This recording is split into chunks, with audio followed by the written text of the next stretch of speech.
যাদের মনে করেন যে অ্যালার্জিক মোড সারেই না, অর্থাৎ অনেক জায়গা থেকে আপনারা অনেক চিকিৎসা নিয়েছেন, অনেক জায়গা থেকে অনেক মেডিসিন সেবন করেছেন, তারপরে আপনাদের ভালো কোনো ফলাফল আসতেছে না, ভালো কোনো রেজাল্ট পাচ্ছেন না, এই ধরনের পেশেন্ট আপনার সেবন করবে যেই পেশেন্টের গরম বেশি, অর্থাৎ হট, অত্যন্ত গরমে সে অস্থির হয়ে যায়, অত্যন্ত গরমে সে থাকতে পারে না, রৌদ্রে যেতে পারে না, এরপরে লবণ খায় বেশি, তেল খায় বেশি, এরপরে আপনার সন্ধ্যার দিকে বিশেষ করে অ্যালার্জিক প্রবণতাটা অনেক বেশি পায় এবং আপনার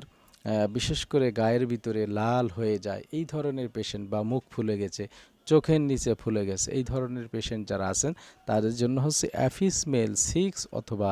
30 এই পাওয়ারটা আপনারা কিনে বিশেষ করে আপনারা সেবন করতে পারেন। ওই যে দিনে 3 থেকে 4 বার খাবেন, 3 থেকে 4 ফোঁটা করে ডিস্টিল ওয়াটারে মিশিয়ে খাবার অন্তত আধা ঘন্টা আগে